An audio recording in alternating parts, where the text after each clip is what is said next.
all its neighbors. It was powerful in war and in magic, and its priests and medicine men were feared in all the surrounding country. Its most potent war medicine was as old as the clan itself. Nobody knew how old, but on one point there was general agreement. The active principle in that medicine had been an old woman with one leg.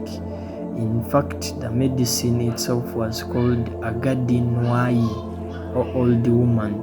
It had its shrine in the center of Umuofia in a cleared spot, and if anybody was so foolhardy as to pass by the shrine after dusk, he was sure to see the old woman hopping about.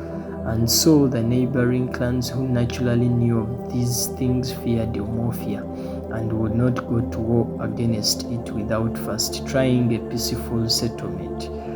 And in fairness to Umuofia, it should be recorded that it never went to war unless its case was clear and just and was accepted as such by its oracle, the oracle of the hills and the caves. And there were indeed occasions when the oracle had forbidden Umuofia to wage a war.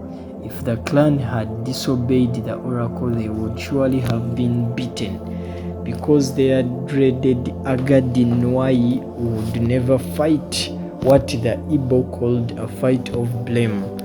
But the war that now threatened was just a war.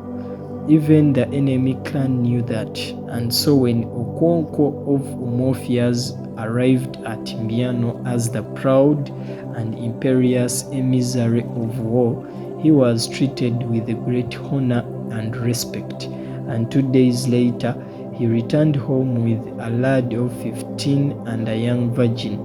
The lad's name was Ikemefuna, whose sad story is still told in Umuofia on to this day.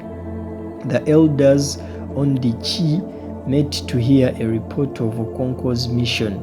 At the end they decided, as everybody knew they would, that the girl should go to Ogubwefi Udo to replace his murdered wife.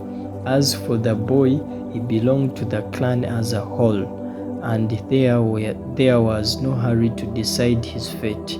Okonkwo was therefore asked on behalf of the clan to look after him in the interim, and so for 3 years Ikemefuna lived in Okonkwo's household.